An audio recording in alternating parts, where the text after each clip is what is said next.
Nebraska wraps up its 6th fall camp practice here on Tuesday. Hi, Sean Callahan with HuskerOnline, and we learned some fairly significant injury news to lead things off with head coach Matt Rule as he made the announcement that offensive tackle Teddy Prohaska will miss the entire 2024 season with a knee injury.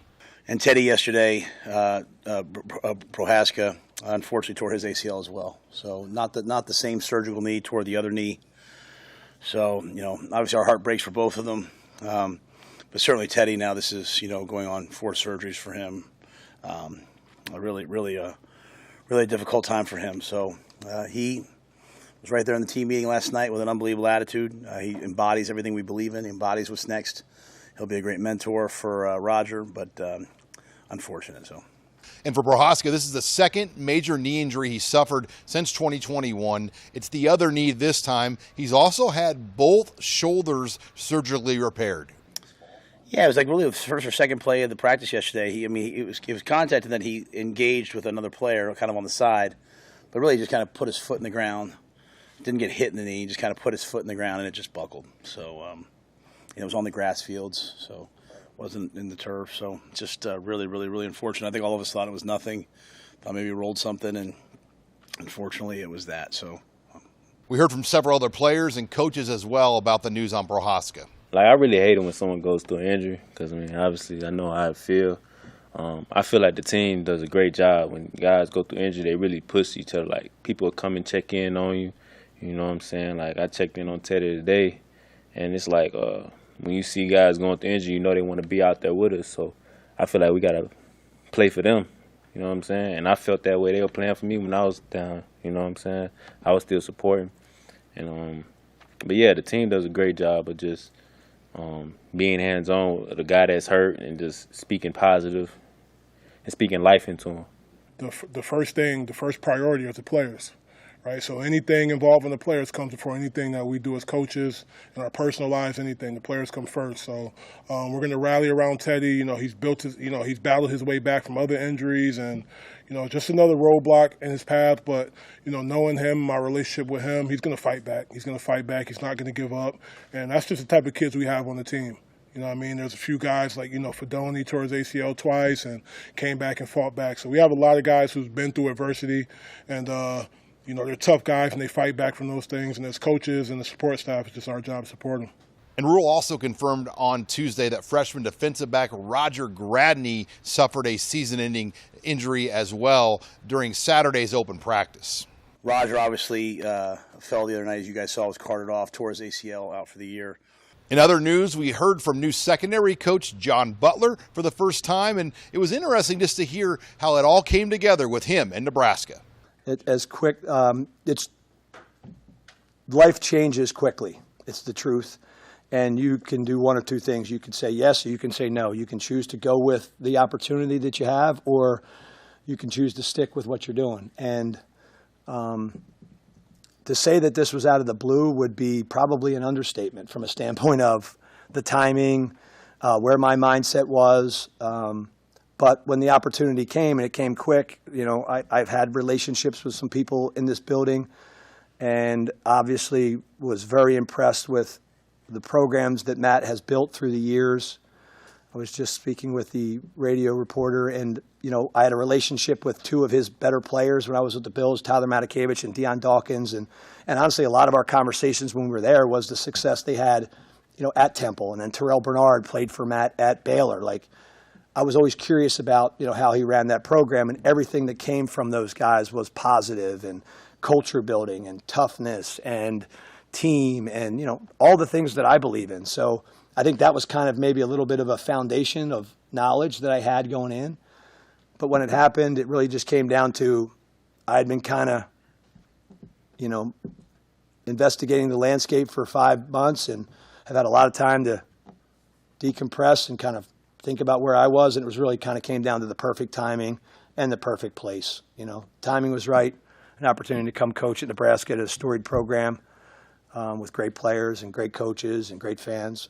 It just ended up being right, and sometimes things are too good to be true. And thus far for Butler, it's been a great fit to be in Lincoln.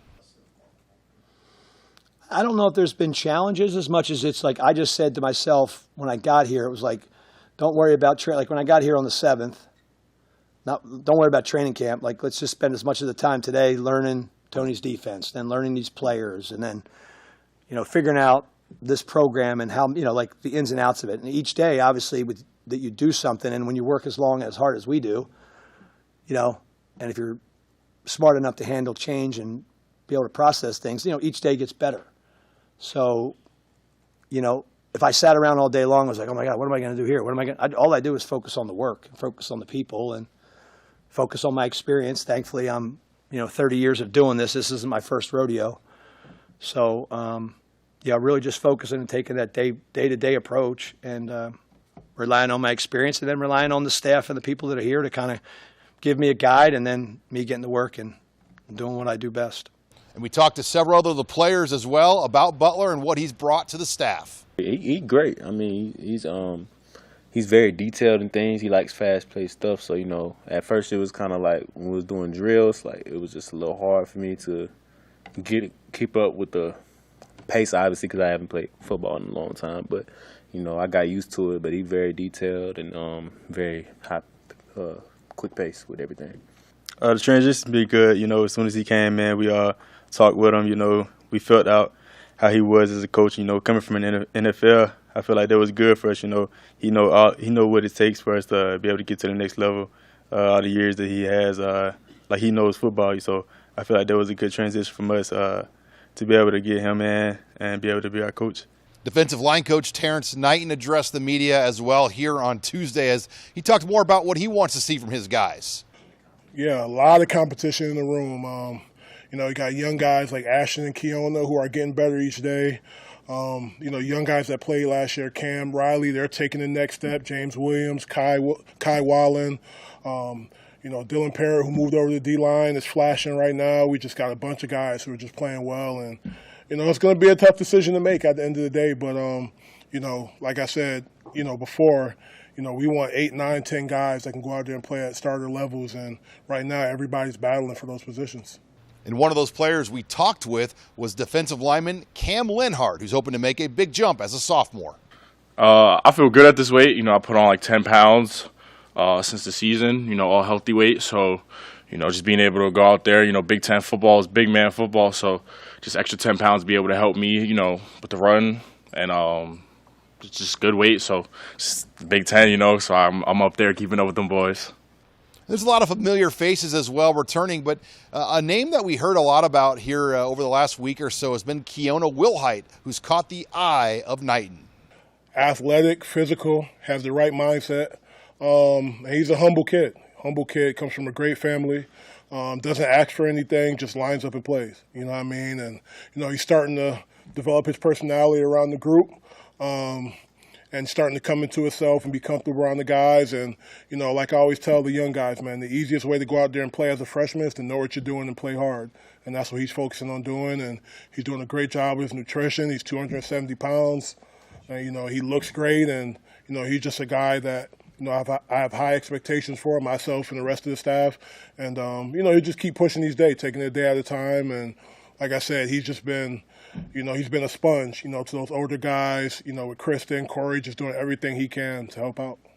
And back to the secondary, defensive back Deshaun Singleton is a guy that missed a lot of the 2023 season with an injury. He's now back and ready to go. It just came to me where it's like when you see you looking in a dark tunnel and you don't know what's on the other side.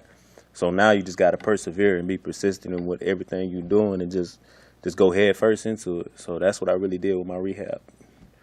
And finally, we did hear from linebacker MJ Sherman as well, as he hopes to make a big jump here in his final season at Nebraska.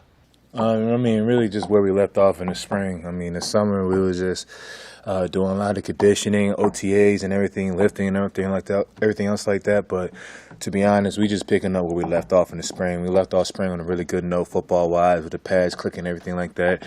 So when it came to day one of fall camp, we just rolled off on that standard.